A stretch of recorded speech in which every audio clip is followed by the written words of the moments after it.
invités avec nous chaque soir pour décrypter les mouvements de la planète marché. Elias Gallou est avec nous ce soir, stratégiste investissement global chez Bank of America Global Research. Bonsoir Elias. Bonsoir. Merci d'être là, ravi de vous accueillir parmi nous. À nos côtés également Benoît Pellois, directeur des investissements de Natixis Wealth Management. Bonsoir Benoît. Bonsoir Grégoire. Et Stéphane Déo qui est également en notre compagnie, gérant senior chez Eleva Capital. Bonsoir Stéphane. Bonsoir Grégoire. Bon, on pensait qu'on avait laissé le pic Trump, le pic de la menace tarifaire derrière nous le 8 avril dernier, avec un point bas du marché qui avait été largement corrigé depuis. Et puis, c'est vrai que cette séance remet, j'allais dire, la question sur la table, avec une menace très directe, brutale, contre l'Union européenne. Est-ce que le pic Trump est définitivement passé, ou est-ce qu'il faut revoir un peu sa copie de ce point de vue-là, Stéphane ?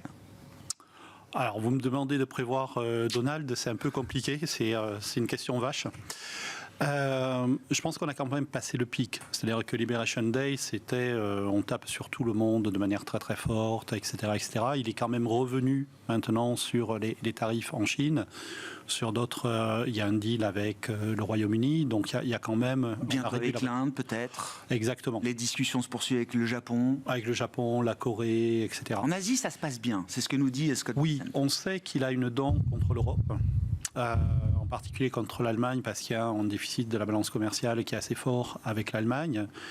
Moi, je n'étais pas étonné que l'Europe soit un petit peu mise de côté pour l'instant, parce qu'il n'y a pas de gouvernement en Allemagne. Donc, ce n'était pas la peine d'aller taper sur les Européens. Il n'y avait personne avec qui négocier. Maintenant, on a un gouvernement en Allemagne. Donc, on se doutait qu'à un moment donné, il allait un petit peu appuyer sur l'accélérateur. Après, pour être honnête, la réaction du marché aujourd'hui, je la comprends, 50% c'est énorme, donc le marché met un prix énormément, dessus, bien sûr. Remonte un petit peu parce que tout simplement le 50% n'est pas crédible, à mon avis. Je prends juste un exemple. Vous voulez faire un Boeing, il y a une partie du Boeing qui est fait par la TECOR. La TECOR, c'est en France. Si vous n'avez pas de porte d'avion, c'est quand même un petit peu embêtant pour faire voler votre avion. Donc 50%, c'est pas crédible. Donc c'est du Trump, the art of the deal, comme il dit. On commence très très haut, on redescend. Ce qui me fait un petit peu peur, c'est que dans l'espoir, c'était qu'on revienne à 10% de taxes sur tout le monde.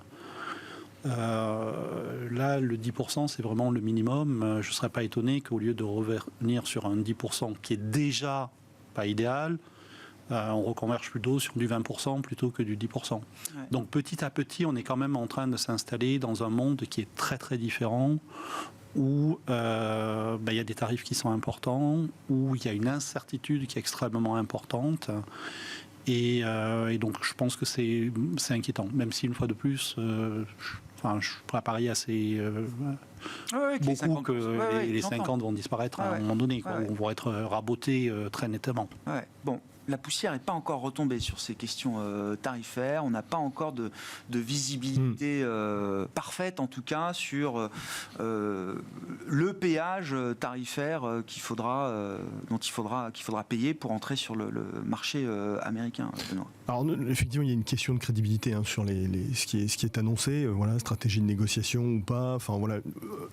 Si les marchés croyaient vraiment que c'était crédible, ces 50%, je ne pense pas que la baisse se limiterait à ça. Oui. Ce qui pourrait être une bonne nouvelle, parce qu'on a vu que c'était ça qui le faisait réagir et qui le faisait reculer, justement, dans son attitude. Mais je rejoins très largement ce qu'évoquait Stéphane. En fait, quand on regarde finalement, après les deals qui ont été faits avec le UK et la Chine, quand on regarde les droits de douane effectifs aux US, on est autour de 16,5%. On est bien loin des tarifs punitifs qui ont été annoncés, mais c'est un choc majeur pour l'économie mondiale. Pour rappel, avant ça, on était à un peu plus de 2% de droits de douane effectifs. Donc c'est un monde effectivement qui est très différent, qui se profile. Et c'est assez révélateur, parce que le Royaume-Uni, c'est quand même un pays avec lequel les États-Unis ont des liens depuis très très longtemps, un pays ami, n'échappe pas aux 10% incompressibles. C'est quasiment x3, même plus que ça, sur ce qu'il devait payer auparavant. La Chine, qui a un pouvoir de négociation très très fort, n'échappe pas non plus à ces 10%. Donc on a quand même une bonne indication de se dire que les 10%, c'est le minimum. minimum et que c'est un monde quand même relativement différent qui se profile. La problématique, alors effectivement, le pic donc, est peut-être passé en termes d'incertitude, mais on reste sur un niveau d'incertitude très élevé. Et ce qui est problématique pour le cycle économique, c'est que les dégâts sont déjà faits et en train de se faire. Ouais. Quand on regarde les données d'enquête concernant les entreprises, des Fed régionales, etc., on voit que les signaux ne sont pas très bons en termes d'investissement. Aucune entreprise va prendre de grandes décisions d'investissement ou d'embauche dans un tel niveau d'incertitude où on ne sait pas où on va atterrir en termes de barrières douanières.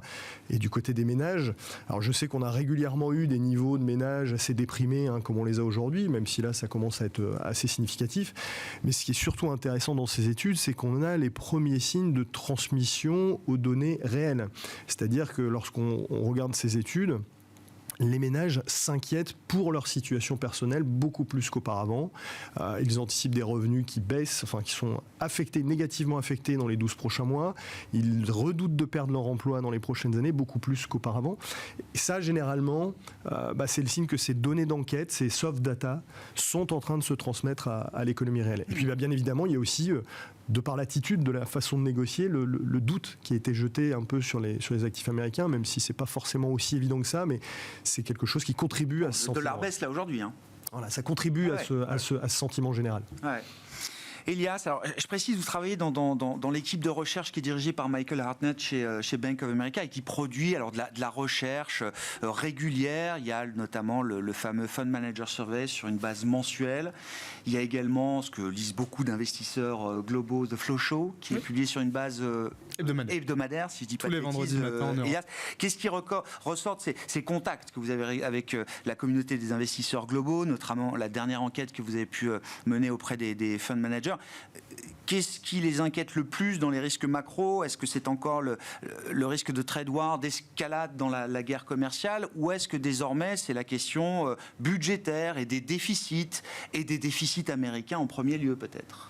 Bien sûr. Alors déjà en parlant de la dernière Fund Manager Survey qu'on a publiée il y a 10 jours, déjà, effectivement la guerre commerciale, le risque d'accentuation de la guerre commerciale demeurait de loin le principal risque selon les investisseurs qui participent à la Fund Manager Survey. Pour vous donner un ordre d'idée, c'est à peu près 200 à 300 investisseurs institutionnels tous les mois qui représentent aux alentours de 400 milliards d'actifs sous gestion. Donc on a une masse assez critique pour développer notre vue. Et ce que nous disent les investisseurs institutionnels, c'est que effectivement la guerre commerciale reste le principal risque. En revanche, clairement les investisseurs anticipent cette désescalade et que l'hypothèse de tarifs qui serait à 50% sur l'Union européenne, qui était à 125% sur la Chine, c'est pas ça le scénario central des investisseurs. C'est un scénario où les chaînes de distribution sont quand même globalement remises en cause. On passe à des niveaux de tarifs entre 10 et 12%. Les investisseurs, initialement, avant la détente, anticipaient un taux de tarif moyen sur la Chine d'à peu près 30%. Ils n'étaient pas loin de ce qui a été donné. Et donc, on voit que ces investisseurs, ils sont extrêmement pessimistes sur la perspective des actifs américains, mais en revanche, ils sont très optimistes sur la perspective des actifs européens.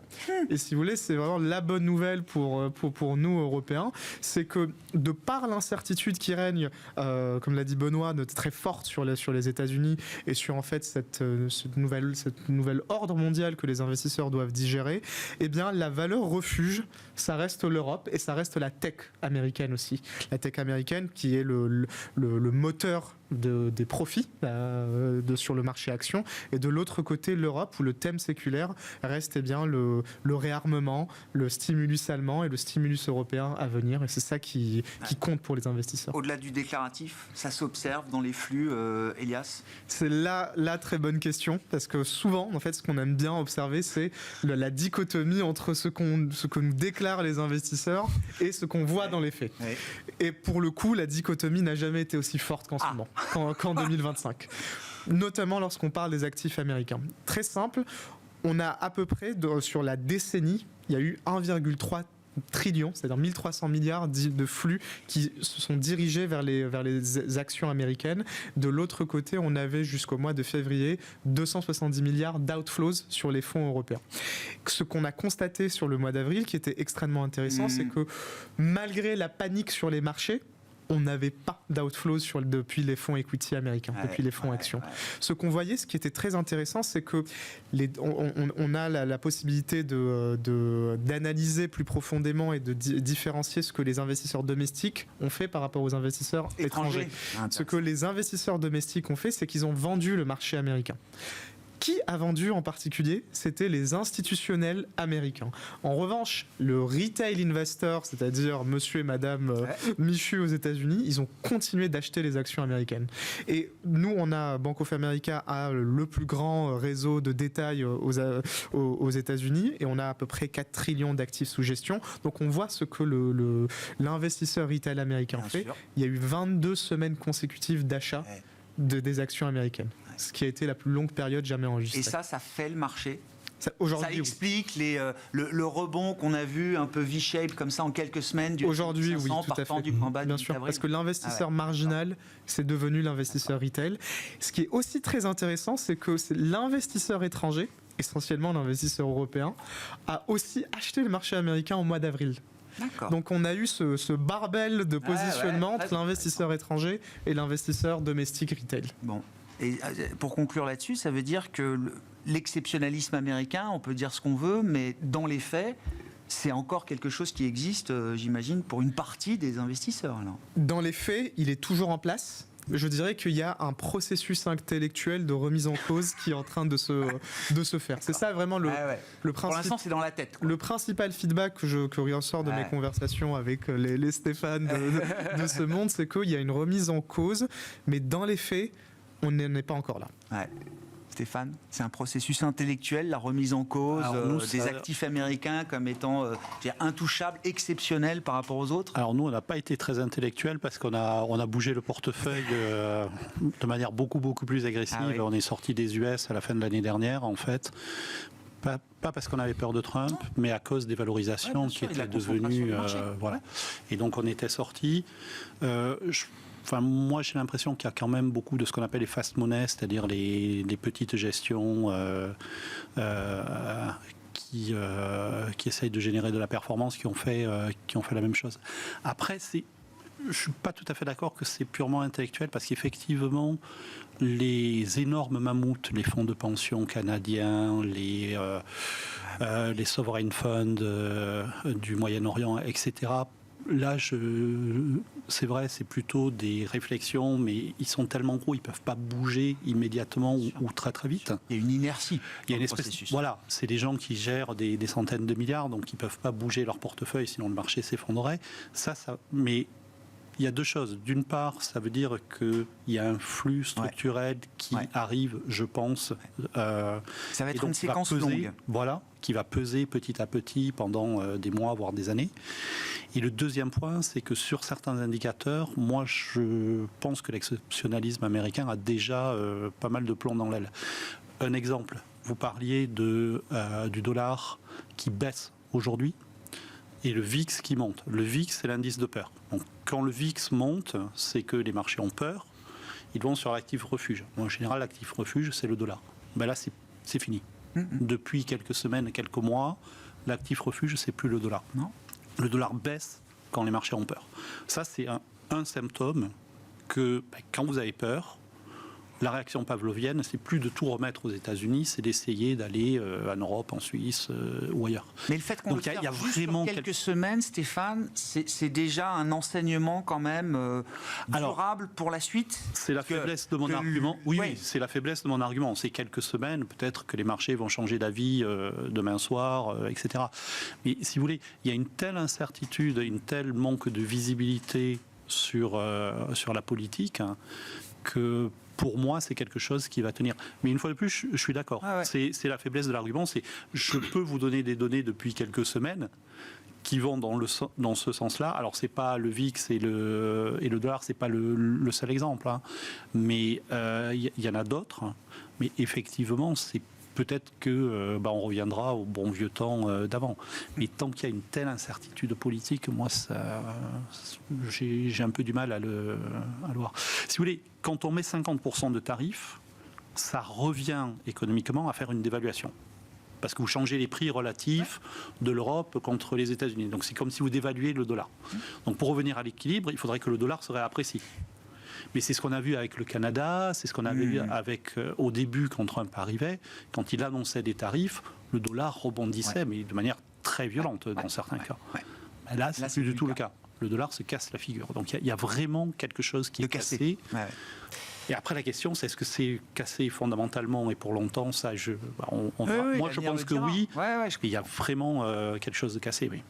Si on regarde ça du point de vue de la croissance aussi, Benoît, alors après une paire d'années où les États-Unis effectivement ont généré une croissance largement au-delà du potentiel, est-ce que le fait de revenir là pour quelque temps sous le potentiel de croissance, est-ce que c'est la fin de l'exceptionnalisme américain? Est-ce qu'on peut en conclure que c'est la fin de l'exceptionnalisme américain, ou est-ce que il faut être plus mesuré? Non, enfin, je pense qu'il faut être plus mesuré, mais l'exceptionnalisme américain est très clairement en question, et ce, avant même ce qui vient de se produire.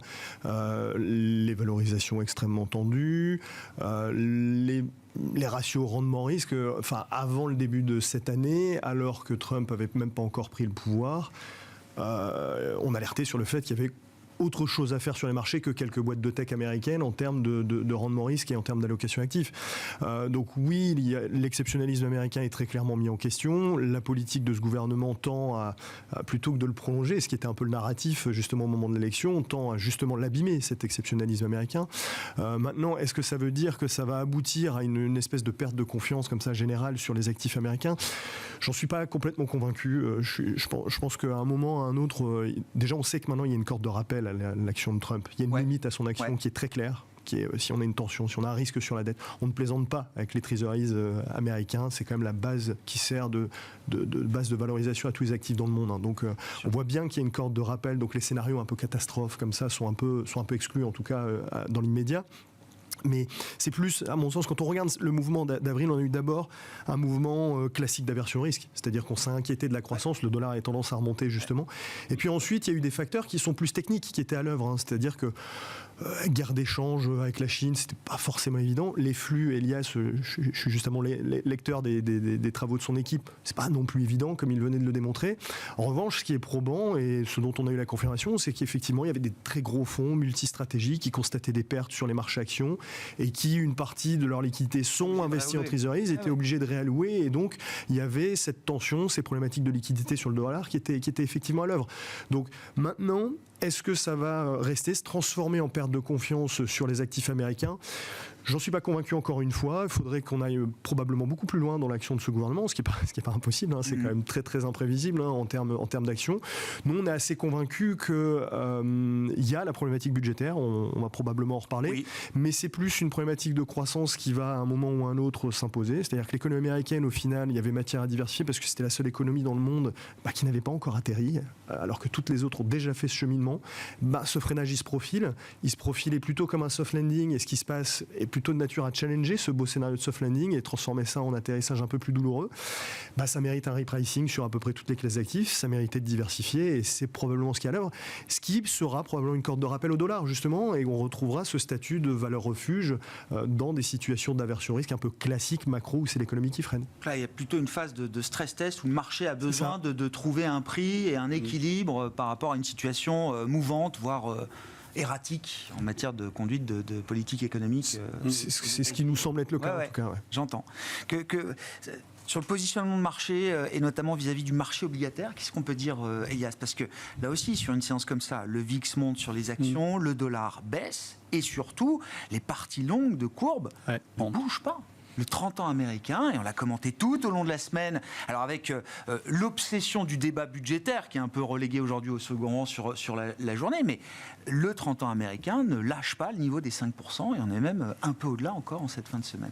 Moi, ce qui m'a surpris tout au long de la semaine, c'était au fur et à mesure que le 30 ans approchait 5%, je ne voyais pas de réaction de la part des equities, je voyais très peu de réaction du Nasdaq, et le marché qui vraiment, Stéphane a souligné le VIX bien sûr, Mais il y a aussi un autre marché qu'on doit vraiment regarder comme un peu le lait sur le feu quand il s'agit d'analyser les conditions financières, c'est le marché du crédit. Et quand on regarde les spreads entre le crédit américain et les rendements du Trésor, on voyait c'est que typiquement Microsoft, qui est un peu le gold standard du marché du crédit américain, vous voyez les spreads de Microsoft se comprimer par rapport au Trésor. Et en particulier, si vous regardez le corporate bonds 30 ans de Microsoft par rapport aux 30 ans américains, eh bien le spread il s'est comprimé jusqu'à 20 bips hier. On n'est pas loin de faire plus confiance à Microsoft qu'à l'État et au Trésor américain. C'est ça qui est en train de se produire sur le marché. On est en train de dire, le marché est en train de trouver l'équilibre. En fait, l'actif sans risque, c'est plus... On est en train de tester l'idée. C'est moins le Trésor, le bon du Trésor, mais en fait c'est l'obligation Microsoft, c'est l'obligation de tous ces high quality de ces entreprises américaines de grande qualité. Les grandes blue chip américaines. Et de l'autre côté, ce qu'on voit, c'est juste qu'en fait le Nasdaq et le S&P, les plus grands, les actifs de plus grande qualité, continuent de performer. Et c'est ça la valeur refuge aujourd'hui. Si vous voyez la volatilité des treasuries américaines, elle peut être comparée à la volatilité du Bitcoin. Bien sûr.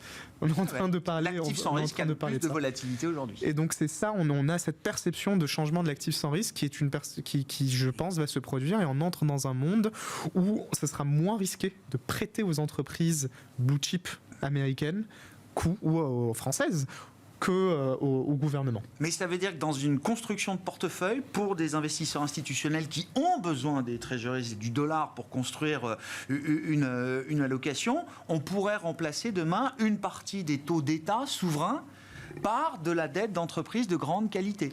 Ce serait équivalent en termes de gestion de risque, en termes de...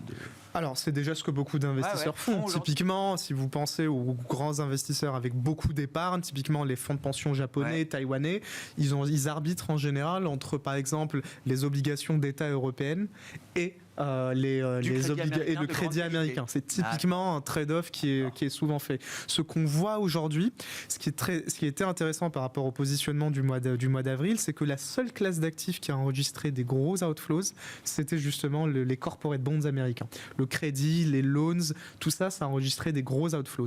Qui a driver ces outflows, c'est les étrangers, les investisseurs étrangers.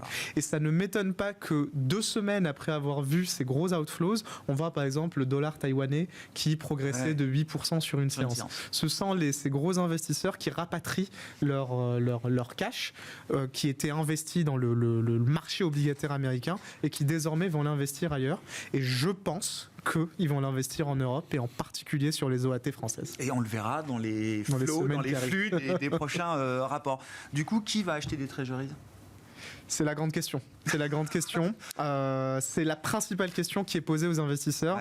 Aujourd'hui, personne ne veut toucher le long end américain. Personne ne veut toucher le Treasuries 30 ans. Et finalement, Grégoire, nous, ce qu'on a publié aujourd'hui dans notre papier, c'est une approche un peu historique. Moi, je suis féru d'histoire. Et j'ai l'impression que lorsqu'on se reverra peut-être avec Benoît et Stéphane dans un an, on va peut-être se remémorer mai 2025 comme l'équivalent de février 2009 pour les equities, pour les actions américaines. Point bas du marché. Juin 2018 pour les commodités. Parce que, en fait, le rendement historique à 10 ans des obligations américaines, il a été de moins 0,06%. C'est-à-dire que si vous aviez acheté il y a 10 ans du 30 ans américain, vous auriez subi une perte annuelle de quasiment 1% par an. Ça ne peut pas arriver normalement. Ce n'est jamais arrivé. Celui qui a acheté du 30 ans il y a 10 ans ne s'est jamais dit que sur 10 ans, il pourrait perdre avec le 30 ans. Absolument. Ça n'est jamais arrivé. Et je pense qu'aujourd'hui, comme en 2009, plus personne ne voulait toucher les actions, je pense qu'aujourd'hui, on est à ce moment historique. Un pic de pessimisme là sur ces treasuries de long terme, effectivement. Oui, parce qu'en fait, on se dit qu'il y a un problème de déficit, mais le gouvernement américain a énormément de ressources aussi pour faire face à ce déficit. Bon. Donc ça s'achète alors ? Non ? Bof. Non mais qu'est-ce qui donnera envie à nouveau d'acheter un peu de dette américaine malgré tout Si je prends les porte-avions, l'IA, tout ça, encore une fois. Si je prends le 10 ans américain, en enlevant les anticipations d'inflation, parce que vous savez, sur les taux d'intérêt, il y a une partie inflation. On est à l'heure actuelle très très proche de la moyenne de la décennie avant le QE de la Fed. C'est-à-dire, vous prenez 2010, vous êtes à peu près à 1,9, on est à 1,86, donc c'est pareil. Donc on est là où on doit être, dans un environnement entre guillemets normal. Si vous regardez maintenant les anticipations d'inflation, parce qu'il faut rajouter les anticipations d'inflation, là, le marché dit que l'inflation dans un an sera à 2,2. Je ne vais pas vous bombarder de chiffres, mais l'enquête de Michigan vous dit qu'on sera à 7. Alors, alors on sera peut-être pas à 7. Pour certains, c'est à 10 et pour d'autres, c'est à 1, quoi. Ouais, voilà. Mais on sera peut-être pas à 2 non plus. D'accord.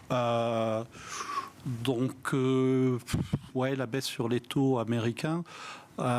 Si vous prenez un modèle entre guillemets classique d'économiste, on appelle ça la règle d'or. C'est votre taux d'intérêt doit être à peu près équivalent à la croissance nominale de l'économie.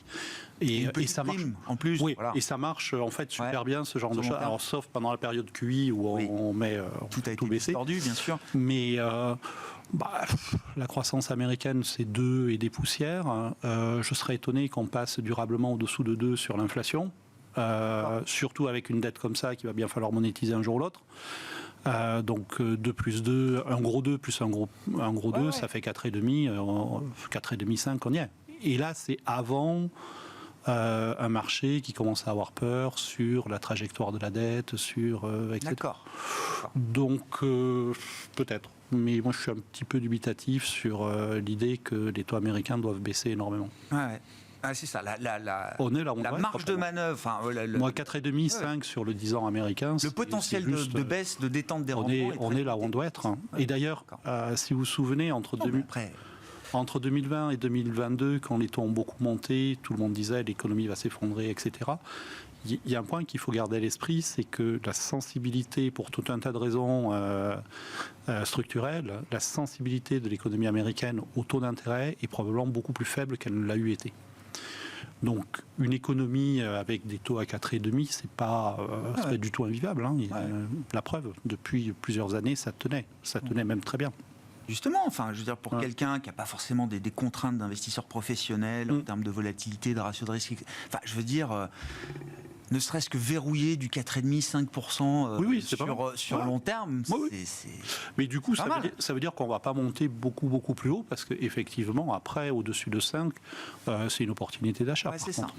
D'accord avec cette idée-là Assez d'accord. Sur le court terme, il y a encore possibilité que ça se tende encore. 5,15, bon. Et ce sera justement... Nous, on a assez persuadé qu'au final, la problématique de croissance et de freinage de la croissance l'emportera et fera baisser les rendements. Et donc, effectivement, je rejoins un peu ce qui est évoqué. Là, sur le court terme, il y a de l'inquiétude. On se pose des questions sur la dette américaine. Est-ce qu'il y a un vrai risque de crise de la dette américaine, etc. Non, je ne pense pas. En tout cas, ça serait beaucoup plus inquiétant que ça. Encore une fois, si on regarde fondamentalement... Là, il y a une trajectoire qui n'est pas bonne, très clairement. Oui. Et depuis Trump, justement, on a fait des réformes fiscales sans les financer. Derrière Covid, on injecte. Biden... c'est une accumulation. Voilà, n'a jamais été aussi dépensier pour un gouvernement américain en temps de paix et de non-récession. Donc, il y a une trajectoire qui n'est pas bonne. Fondamentalement, le solde primaire de retraités, il est à quoi ? Il est à 3, 3,5. Donc hors charge de la dette. L'écart croissance en valeur versus le taux apparent sur le stock de dette américain, il est à peu près équivalent à ça. Donc on n'est pas dans une situation encore hyper inquiétante en termes de finances publiques. Il y a plein de pays dans une situation plus compliquée que ça, suivez mon regard. Mais ce qui est embêtant, c'est la dynamique. C'est qu'effectivement la trajectoire n'est pas bonne. Vous dites ça en intégrant le débat budgétaire du moment, ce qui se trouve dans la Big Beautiful Bill. Est-ce que ça pourrait générer en termes de déficit supplémentaire, etc. Et c'est pour ça que le vrai sujet pour nous, c'est la croissance. Parce que, comme l'évoquait Stéphane, cet écart, pourquoi ça posait aucun problème ? Parce que la croissance en valeur était bien supérieure au taux apparent de la dette. Ça posait aucun problème. Exceptionnalisme américain, les actifs américains, tout le monde en veut, etc. Aujourd'hui, le doute s'est installé, il y a des alternatives ailleurs, on se diversifie ses portefeuilles, c'est moins évident. La croissance commence à freiner. Les promesses de réduction de coûts budgétaires, le département de l'efficacité, c'est plutôt un échec. Elon Musk se retire. On est dans un monde, c'est pas uniquement les États-Unis où les taux d'intérêt sont quand même un peu plus élevés. Donc le taux apparent de la dette, il va gentiment remonter. Si en plus on a une administration qui jette le discrédit sur la Fed, qui explique que le dollar, finalement, le statut de réserve internationale, c'est finalement pas si important que ça. Vous ajoutez à ça 2-3 problématiques aussi de liquidité concrète. Les acheteurs principaux de la dette, les banques centrales, elles en revendent aujourd'hui, elles sont plus là. Ça fait quand même beaucoup d'éléments qui justifient cette inquiétude. Est-ce que c'est le reflet d'un danger sur la signature américaine? Non, nous on ne le pense pas. On pense que le vrai sujet, c'est le freinage de la croissance. Et donc là, sur le court terme, des rendements qui se tendent encore un peu, c'est tout à fait possible. Ça va devenir, je rejoins un peu Elias, une opportunité assez intéressante parce que le scénario de freinage de la croissance s'imposera et les rendements se mettront de nouveau à baisser. C'est un cycle même qui démarre, vous dites, Elias, chez Bank of America, pour le marché obligataire et les obligations de long terme américaines, en miroir des 10 dernières années où on a perdu de l'argent, effectivement. Ça fait déjà une paire d'années qu'on nous fait le coup de... c'est l'année des obligations, bond is back, etc., etc. Mais là, il y a quand même des arguments pour qu'il y ait un cycle qui se développe favorable à ces porteurs obligataires. Il y a des arguments des deux côtés. Il y a des arguments clairement des deux côtés, puisque la trajectoire du déficit n'est pas en faveur de ces obligations. Mais moi, ce qui vraiment m'intéresse, c'est lorsqu'on s'intéresse à ce déficit, depuis 5 ans, on est passé quand même par 2 grands programmes de stimulation de l'économie. Il y avait ce qu'on appelle sous Biden avec l'Inflation Reduction Act et le Build Back Better, triple B. Ouais. Aujourd'hui, la Big Beautiful Bill, triple B. Et avec 2 triple B, il faut que forcément le triple A américain, il disparaît. En revanche, ce qu'on voit également, c'est qu'on a un Freedom Caucus. Donc, ce sont ces conservateurs dans l'aile un peu très conservatrice du parti républicain, exactement. Et ils sont quand même beaucoup plus vocaux. On l'a vu cette semaine. Ouais. Et il y a cette prise de conscience de la part en particulier Bessent, mais aussi du Freedom Caucus, que à un moment, il va falloir baisser les dépenses publiques. Et moi, ce qui m'intéresse, c'est que quand on était passé de 4% de déficit du PIB à 7%, effectivement, ça a été une fuite en avant qui a créé de la croissance. Ah oui. Là, je pense que cette fuite en avant est quand même beaucoup moins riche en croissance. Ce serait moins bullish action. C'est-à-dire si on nous disait demain on va remettre encore plus de déficit, d'ailleurs on le voit, c'est la séquence des derniers jours, c'est pas si bullish action que ça. Du tout, parce qu'en fait ce qu'on voit c'est que l'impact sur la croissance du PIB à 10 ans, elle est estimée à moins d'1% du PIB. L'effet marginal est très faible. Donc moi ce qui m'intéresse vraiment à très court terme, c'est de voir comment les taux réels évoluent. Est-ce que les taux réels vont monter? Et c'est ça qui va causer un peu de la peine sur le marché. Mais pour le moment, ce qu'on voit, Grégoire, c'est que les actions, elles tiennent. Donc le marché des obligations va continuer à tester en envoyant les rendements à la hausse, puisqu'il y a cette théorie dans les marchés que, en fait, quel actif sert... lequel des actifs est le servant, lequel est le master. Pour le moment, on est dans une configuration, c'est les actions et le crédit qui sont à la manœuvre et c'est le marché des obligations d'État qui répond aux valuations sur le crédit et sur l'equity. Historiquement, c'est le marché des obligations qui décide. C'est les taux d'intérêt de l'actif sans risque. Intéressant. Vous dites aujourd'hui, ce qui drive les mouvements des marchés globaux, c'est ce qui se passe du côté du crédit et des actions avant tout. Ouais. Parce que les valuations, elles sont là. C'est là où on a l'effet un peu de bulle et d'animal spirit.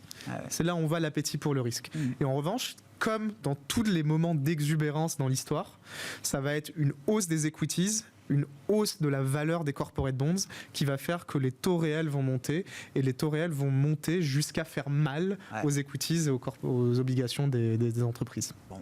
Parlons du reste du monde, en matière d'investissement, notamment l'Europe. Et puis, on n'a pas évoqué, alors si, à travers les discussions commerciales, l'Asie, mais la Chine. Les marchés chinois se tiennent quand même plutôt bien dans cette situation et dans cette séquence. Stéphane. Ils se tiennent bien parce qu'ils ont une performance qui était plus que médiocre depuis un certain temps. Donc les valorisations sont très très basses. Des valorisations basses, c'est un marché qui dit « je ne m'attends pas à grand-chose ». Donc dans ce cas-là, il ne faut pas beaucoup de bonnes nouvelles pour faire remonter le marché. Après, je pense que ce qui se passe en Chine, je vois beaucoup d'économistes qui se disent c'est 4%, 4,5% de croissance, 3%. Honnêtement, je pense que ce n'est pas le sujet. Le sujet, c'est que vous avez une partie de l'économie chinoise qui est à l'arrêt. Oui. Tout ce qui est construction, immobilier, etc. Bon, ça, on ne va pas refaire l'histoire. Donc, pour arriver à 3,5 ou 4, ça veut dire que vous avez aussi des secteurs qui sont à 10% de croissance. Et du coup, il y a des opportunités magnifiques en Chine, parce qu'une fois de plus, tous les gros institutionnels sont sortis, ont eu peur. Et il y a quelques pépites avec des secteurs qui sont en pleine expansion, en particulier dans la technologie, dans l'IA, nous on est actionnaire d'une boîte qui fait des taxis autonomes et qui est en train d'exploser complètement. Donc je pense que ce qui est intéressant avec la Chine, c'est pas... alors je suis un économiste de formation, mais donc c'est pas la macro qui est intéressante, c'est il faut descendre au niveau au-dessous. Et il y a quelque chose qu'on voit d'ailleurs sur les autres marchés, qui est une divergence extrêmement forte de performance entre les secteurs. Et ça, c'est important. Donc, il ne faut pas jouer la Chine avec un indice.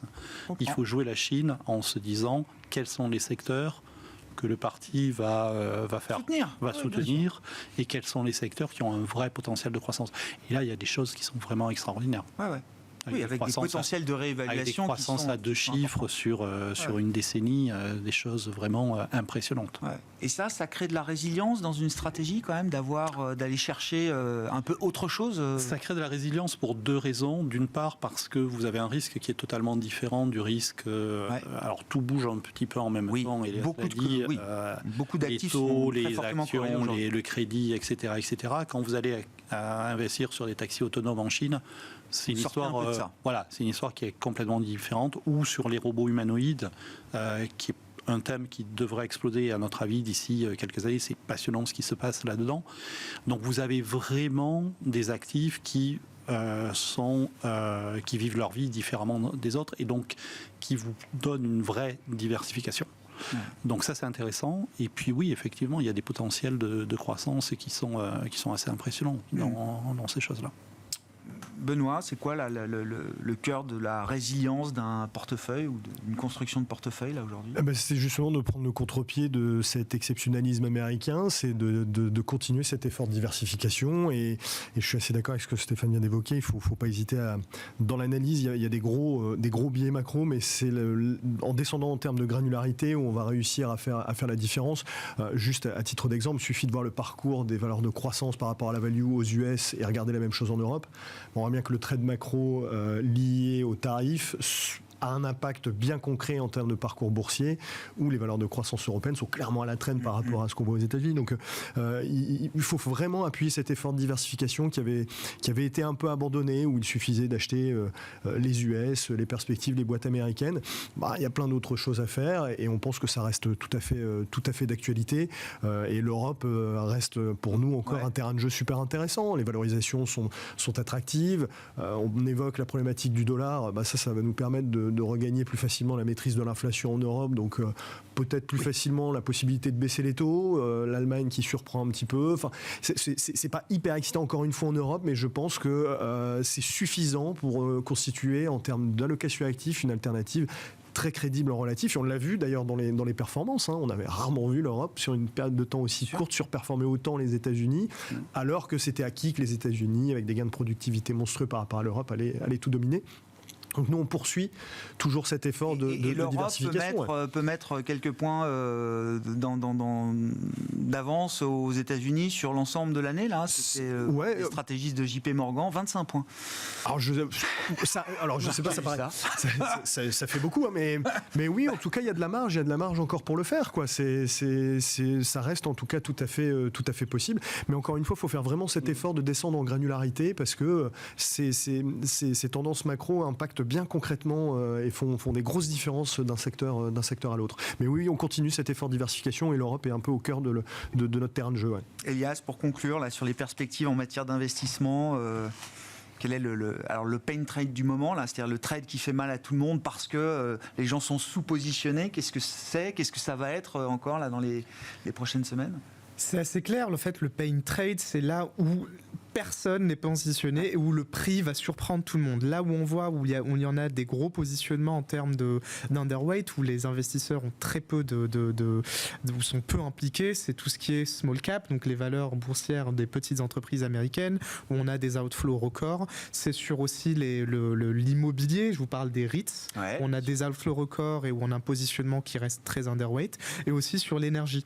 On a dans notre fund manager survey le plus gros underweight jamais enregistré sur l'énergie, des outflows records sur l'énergie, et en fait parce que tout le monde est bearish sur le pétrole et sur les commodities, et c'est vraiment un trade qui surprend. C'est pour ça que l'énergie tient bien, le pétrole au final tient bien malgré des perspectives qui sont assez négatives. Et moi, juste pour terminer, j'aimerais aussi souligner avec vous, c'est tous ces bull market silencieux qui se produisent. Les bancaires européennes, les bancaires japonaises, aussi dans les pays émergents hors Chine. Regardez le Brésil, regardez le Mexique. On a vraiment beaucoup de belles histoires qui se produisent en dehors des grands marchés. Et l'économiste qui est en moi se rappelle un peu de ce qu'on a appris à la fac. Il faut aller chercher, la croissance de la population, et 2, la croissance de la productivité. Et ça, c'est dans les pays émergents que ça se passe, et c'est aussi en Afrique. Bon. On a peut-être perdu un bull market, pour l'instant en tout cas aux États-Unis, mais on en a trouvé d'autres ailleurs dans le monde. Merci beaucoup messieurs, merci d'avoir été les invités de Planète Marché ce soir. Elias Gallou, Bank of America Global Research, Stéphane Déo, Eleva Capital et Benoît Pelloual, Natixis Wealth Management étaient avec nous en plateau.